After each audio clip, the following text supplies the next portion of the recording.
When you invest, you're buying the day when you don't have to work. Now, investing can be your money, but at this time, it's putting in the time and energy to learn how the charts work, how to chart the market, how to create your own virtual money printing press. Because when you can read these charts and make that binary decision, is it going up or down? Do I stay in? Do I get out? Do I get in? Those kinds of decisions you can make when you become a charting master. And that is what we are teaching here, charting mastery. And is there any more powerful tool than to be able to read a stock chart? People talk all the time about value investing. Yes, that is important. But there are many times factors in the market that knock up a stock or the entire market, an ETF, gold, bonds, whatever they might be, that aren't based necessarily upon those kinds of fundamentals. Who wants ever to pay a penny more, a dollar more, hundreds of dollars more than something when you don't have to? Stock charts allow you to see the movement. Look at how clear, for those of you who are watching, those who are listening, I'm looking at in October when we saw the stock market roll over on our weekly chart and go down. It went down for weeks and weeks and weeks. Who would have wanted to stay in when you could have gotten out at somewhere around $290 per share of the S&P 500 and then let it drop all the way down to 233.76? Wouldn't it be a lot better to have gotten out somewhere near the top and gotten in somewhere near where it rolled back over going up around 257, 260?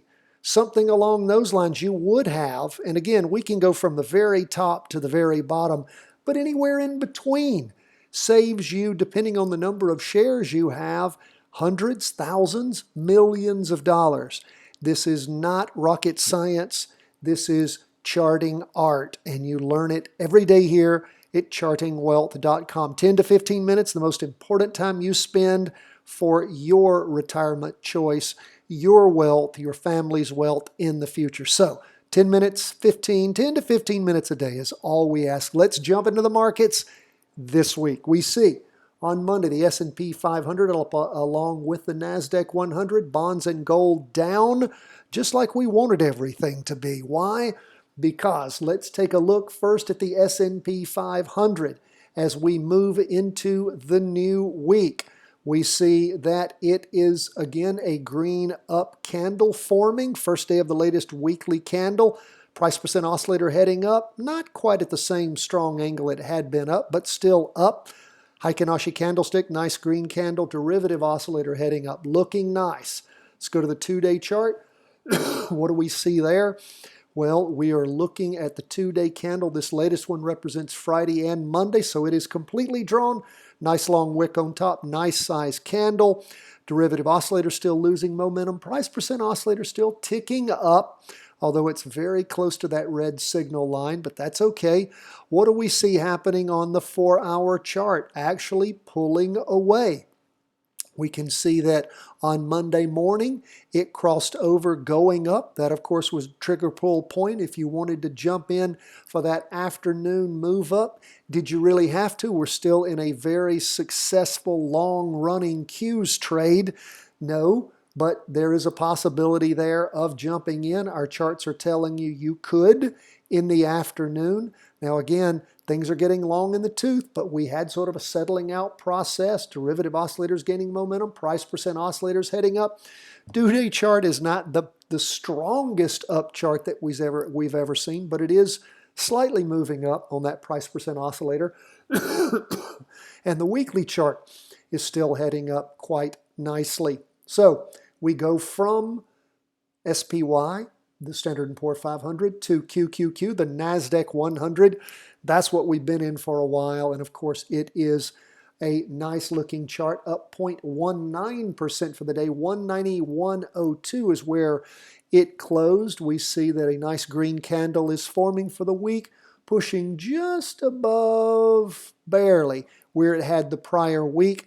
Price percent oscillator heading up, derivative oscillator gaining momentum. We look at that two-day chart, and of course it too is just barely moving up almost, well, when you look at it really close, you can see that it's just starting to still tracking up a little bit. Derivative oscillator gaining some momentum. But we have a little warning sign there with a red spinning top.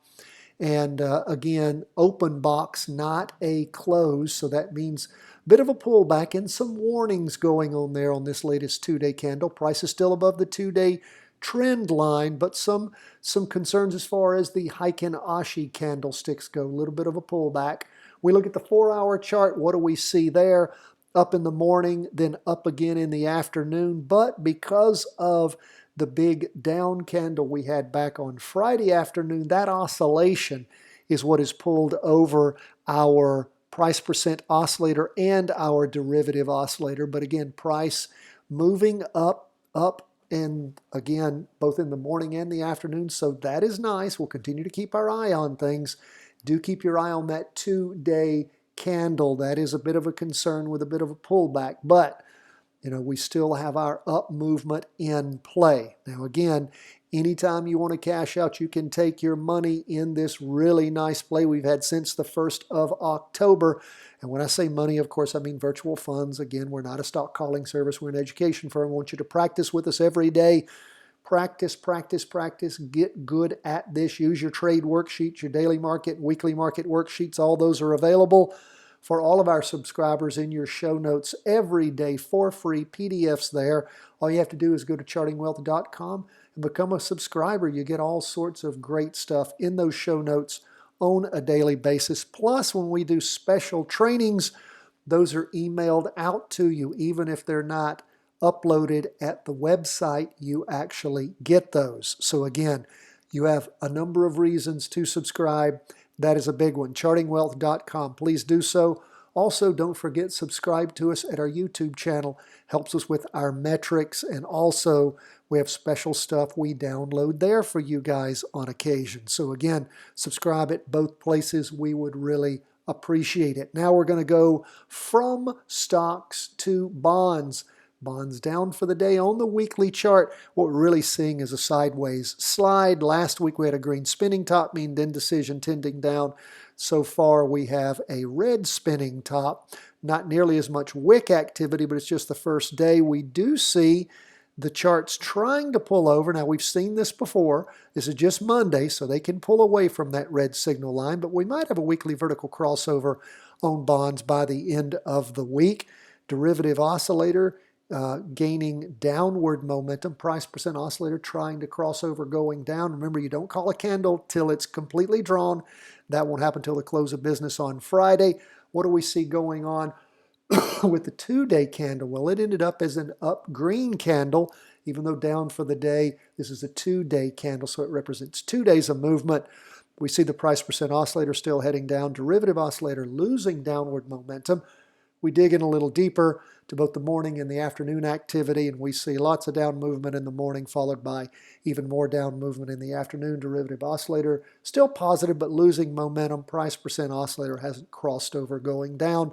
So again, don't have a trade in bonds this week. Why? 2 days moving one direction, down. Weekly's moving in the up direction until this sorts itself out.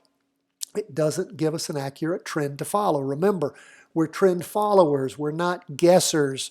We're not gamblers. We're not reading crystal balls. We are following established trends. And to do that, you have to have the weekly and the 2-day moving in the same direction. That's why we're so accurate. That's why this works, because we follow trends once they get established. We follow rules that we set. We don't get greedy, and we practice this day in and day out. That's why, my friends, those of you who've followed us for a while, or even if you just started following us and see how accurate what it is we do it because we're following charts first that you can actually chart. There are charts out there that don't work. Why don't they work? Well, they're too haphazard. There's nothing that you can necessarily follow. And again, there's some charts that only work in certain time periods. We look for charts that allow us to watch trends develop first in the weekly, the 2-day, and then we jump in on that 4-hour chart. unless we have a weekly vertical crossover. Want to know more about what we do and what we talk about? Great trainings for free at the website. You want to support us in our work, of course, buy our book. You'll see a link in the show notes. You'll also see links in the notes if you're listening to us on iTunes or any kind of podcast. You'll see links there to purchase the book, as well as at our YouTube channel. And we do appreciate your support. If you want even more good stuff from us, Patreon support also includes things like our short chart training, our Bitcoin training, our quarterly chart training, all sorts of great stuff. So again, be a Patreon supporter, buy the book, help us in all the ways you can. We're going to our last chart now, going to the weekly and heading to gold down 0.44%. And what do we see the week starting off with? Actually a green up candle. And again, these are our average pace Heikin Ashi candlesticks. Those you want to know what those are about, you can see at our website, chartingwealth.com, a great training we have there, absolutely for free. About 120,000 people have taken it. So please, Heikin Ashi candlesticks, those of you who studied that with us, I've never had anybody write me and tell me they thought anything other than Heikin Ashi candlesticks extremely valuable to help you see the average pace of price movement. So that's what the Heikin Ashi candlesticks are telling us. Even though a down day, we're seeing some upward pressure. Derivative oscillators losing downward momentum. That price percent oscillator on gold, though, is still headed down. And again, gold down for the day, 0.44%. We go to the 2-day chart, which actually represents Friday and Monday. And that, of course, is where we see some of that up movement in the past. We see a green candle with a wick, a green open box candle, which typically means strong up movement with a wick on the top. Derivative oscillator still negative. Price percent oscillator still negative, pretty much flat. Price is pushed through the 2-day trend line. It's still below the weekly, but there is upward pressure on gold. We look at the 4-hour chart, and we can see where things were strongly up on Friday and then down on Monday, but not enough down movement on Monday to actually recover, to push things down through all the up movement on Friday. So again, we see price just laying there right on that 2-day trend line. Derivative oscillator still positive, price percent oscillator still positive. So we're not anywhere near that low of 119.55, closed at about 120.83. So again, keep your eye on gold if you're in a negative gold trade, such as with a put, or in one of the inverse gold funds. If you're practicing those, pay attention. We'll continue to see how gold sorts itself out. Again, weekly chart, price percent oscillator still headed down, derivative oscillator still negative. And when you look at that 2-day chart, again, you can see both of our indicators still negative, but there is upward price pressure. We'll see how long that weekly vertical crossover continues in effect. That's where we are, folks, as we end the day. On Monday, go into Tuesday, the last day of the month. We so appreciate you being with us. You have questions, problems, concerns, let us hear from you. cw@chartingwealth.com. Buy the book. Be a Patreon supporter. God bless you guys. All the best from the whole team here at Charting Wealth World Headquarters.